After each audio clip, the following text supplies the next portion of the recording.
So, if y'all remember in the last video, I said I'd be talking about the things I like. Um, so I wasn't really the kind of kid who was,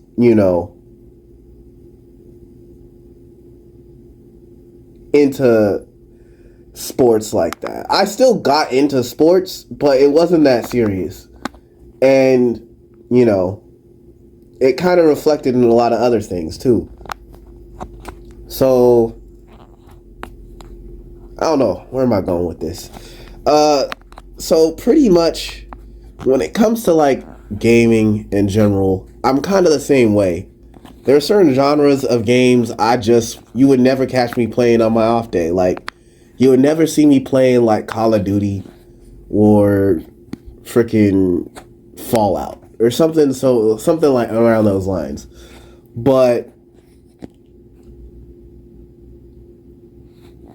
when it came to games, even when it came to 2K, like, I never understood the people's fascination with 2K. Like, seriously, like, you're literally playing basketball. Just go outside, pick up a basketball, and play basketball. It's a waste of time to sit at a screen and play basketball.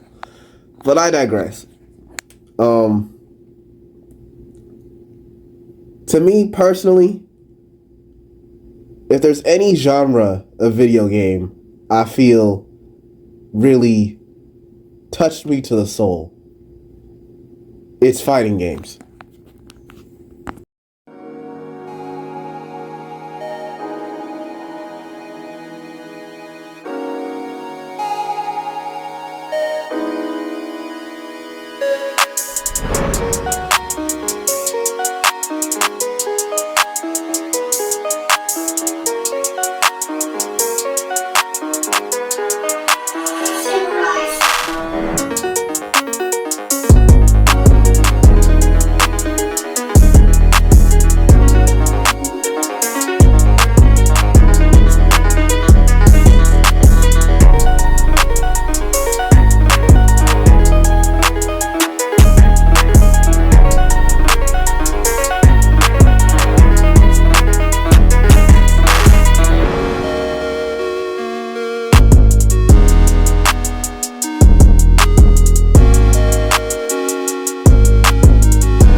The early 2000s was a very interesting time for not just me, but the whole world. A lot of change was happening back then. We had 9/11. I was in diapers when that happened. I don't have the same personal trauma as much as everybody else when it comes to those events. It didn't really affect my family like that. And a lot of things in media or things in pulp culture just seemed like they were either coming to an end or just beginning. It was a very half and half sort of time period to be in. A lot of older people felt that, technology was rotting our brains, or it was, blocking us from doing more important things in life. And to a degree, they were right. I'm not gonna lie. Like, looking back on it now, there's a lot of things I feel like we could do without when it comes to technology. But I will admit that there's still a lot to be said about how much good it's given us these past years. And fighting games are definitely one of them. Growing up, it was pretty hard for me to make friends. I'm not gonna lie, I wasn't really, it's not like I wasn't a people person, but I didn't understand the concept that other people weren't really good with people at all. And when I was in elementary, I got picked on a lot. Like, a good example is when I was in kindergarten and I asked the first graders if I could play soccer with them. I didn't think I would end up being the soccer ball. Like, and I went to private school, so you would think the private school kids would be nicer, but no. From my experience, when I got into high school and went into public school, my life changed for the better. Let's just say that. To keep a long story short, I don't want to go into my trauma as a child in this video.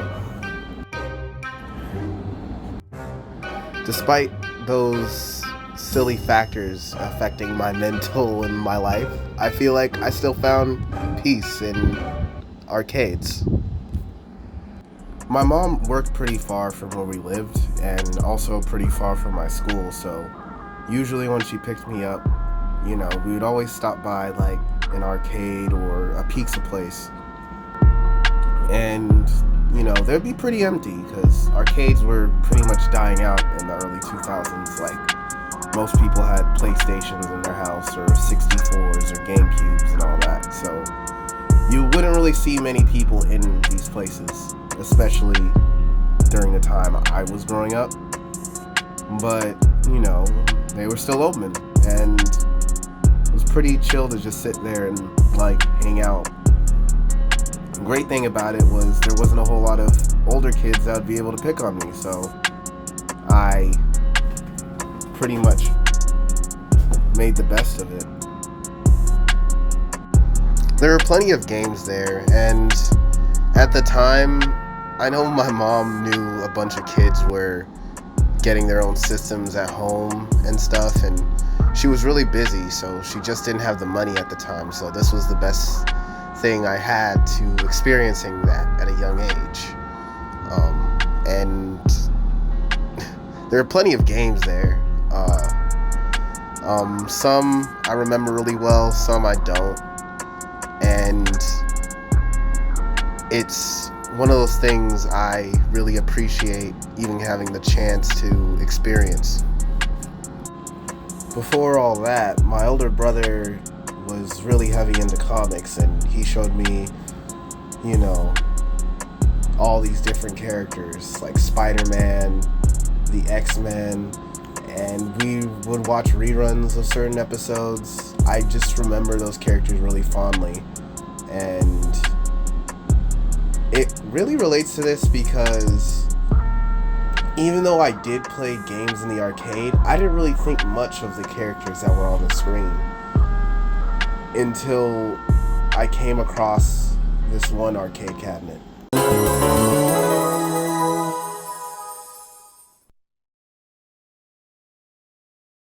Capcom presents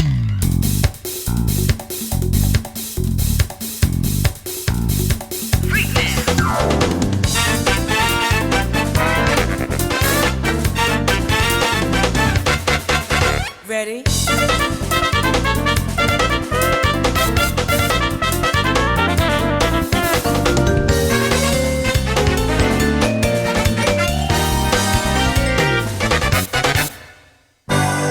Marvel vs. Capcom 2 New Age of Heroes. Marvel's one of those franchises that stood the test of time, and Capcom's very similar when it comes to that, especially with their fighting games. So it's funny looking back on it and seeing this collaboration take place, because video games and comic books as a genre both had this unique sort of feel to them. You knew as you read them or played them that a lot of the time the people around you didn't really take them seriously because, you know, they were seen for just kids or something to just, you know, as a phase and then just be forgotten. You know, there's better things for you to do in the day. But to the fans like myself, these franchises were a little bit more important, you know? Like, it was one of those things, despite negativity being around anyone, you can always go back to and see some form of positivity in your situation through these characters. And seeing Marvel characters take on other characters from other franchises is always cool. You know, it's always been a test to see what character can beat this character. I mean, you even have it today with like certain animes and fictional characters. Always people have a character they think would beat this character in a fight. Or, is he better than Goku though? Can he beat Goku though? Freaking Dragon Ball Z fanatics. But anyway, back on track. Every time I have ever booted up this game, it's brought so much joy to me, and it just brings me back to a time where, despite things not always going my way, something cool actually happened. I don't think my older brother remembers this, but I remember when he took me to see Spider-Man 2 when I was a little kid. I think I was about 4 at the time, and that movie really changed my world. It was like the first time I saw something so cool. I remember the train fight scene with Doc Ock and Spider-Man. I remember, you know, Peter going through it every 5 minutes in that movie. I wasn't really too focused on that though, because, you know, I was 4. I just wanted to see somebody swing around and look cool. But I think what made that moment so great was just the fact that my brother wanted to take me to that movie. I was the only other boy in our family, so, you know, he didn't really have many people to talk to about this stuff. Like, yeah, he had my sisters, but sometimes you want a guy's perspective, and even though I was 4, you know, I think he appreciated my company being there and asking him all those questions about the character, even though I could tell he was a little bit annoyed that I wouldn't shut up in the theater.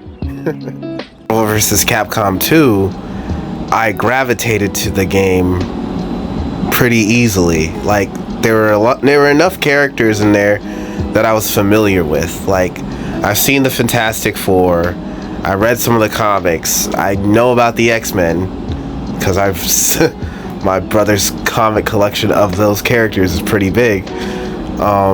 And also, he would never not show me reruns of the show. I just naturally just knew so much about those characters, so hopping into the game wasn't an issue for me at all. And it was always funny to finally get somebody to play against when I was at those arcades, and they would tell me about, you know, the Capcom side of characters like Mega Man, Ryu, Morgan, just all those characters on their side. And I would be like, oh, but, you know, like, I've never even heard of these characters, or do they have comics? And they'd be like, well, they're from video games. And, you know, I knew video games, but I was just like, I didn't think there was so much lore behind every character like that. And it made the crossover feel even more impactful. I remember when I was playing the game and I did Mega Man's Ultimate for the very first time, his Super, and he just transformed into a bigger robot. And I was just like, yo, what the heck? It was so cool to me. I didn't think because he's shorter than most of the other characters in the cast, so I didn't think he would like become something so huge and just take over the screen like that. And then I also used Cyclops on my team because I really like Cyclops from the X-Men. Wolverine was cool, but like I really like the fact that Cyclops just, had to use his head and figure out his way through situations with his optic blasts. So to be able to do that in the game and naturally get good at it, it felt very satisfying. Like, you could bounce the lasers off the ground, you could freaking send mini shots, you could bank shot it from like so many different areas. And it was just so cool. And then, obviously I was going to use Spider-Man. It's Spider-Man. So, yeah. A lot of other kids my age had the same feelings I did towards the game. Like, I don't think there was, like, out of all the machines that were in there, that machine, the Marvel vs. Capcom 2 machine, usually gravitated the most people. And I think it was just the sound effects and just how the blue was so soothing to look at on the screen, because that game's menus had a lot of blue.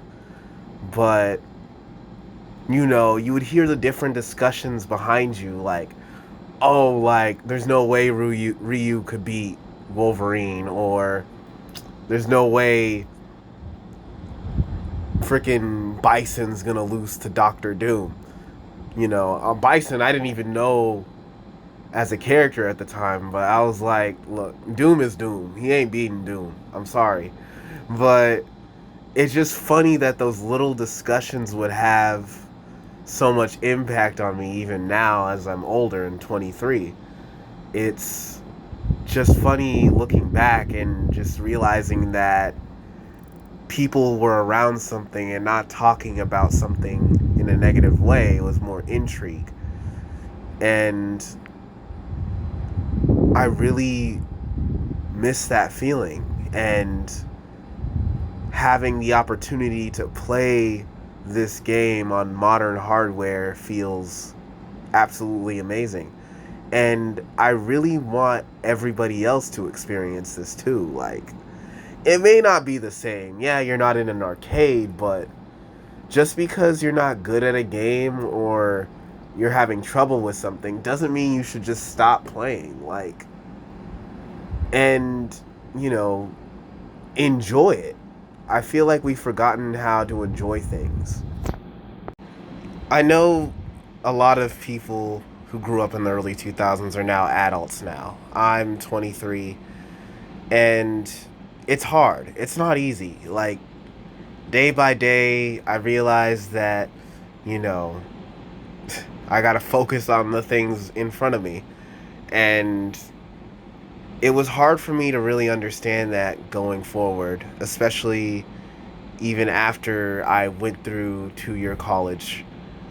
And I was wondering, like, COVID really messed me up. But I'd say what really got me through it was just enjoying the things I enjoyed when I was younger. And, I really, really wanted this game to come back. And it feels like a dream come true. I don't know really how to put into words how I feel about it, but all I can say is I'm happy. For a while, I haven't really been as happy as I could be. And there are things in life I'm still learning, and I have to accept that. I don't know everything. I wish I did, but I don't. And having something like this around to remind me of all the good helps. And I feel like people shouldn't push the things that are good in their life out of it. especially if it's something as simple as gaming or drawing or appreciating a good movie. It doesn't do you any good to just lock that stuff away because the world is in a negative place.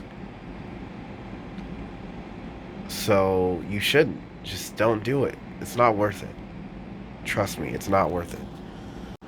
This video is getting long, and I don't want it to get too long because I know nowadays everyone's brain is like, 2 seconds, I'm done. I need to move on. Me, I really like to ponder things sometimes, but I understand that, time is very short. You can only live so much in life and do so much in life. But I'm glad if you stayed till the end of this video that you stayed this long. I'm going to be making more videos soon. I kind of didn't want to rush this one because it's one I was personally kind of invested in. But I'm just glad I got to share my feelings about this game with you guys, and I hope you're all doing well.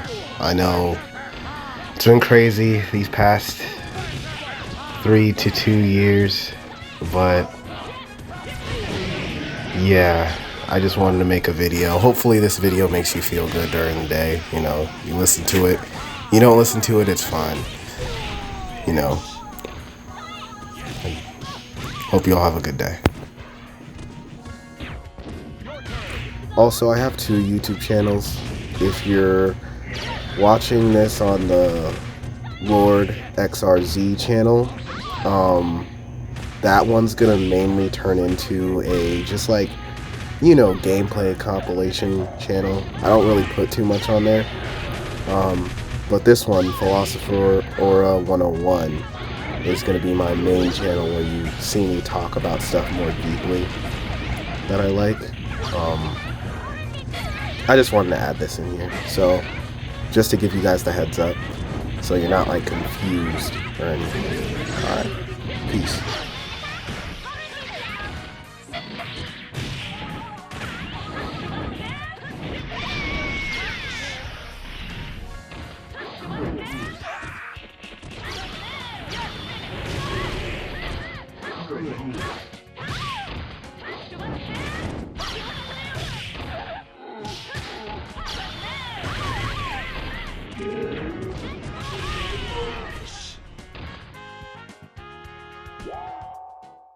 I just can't believe it. You're amazing.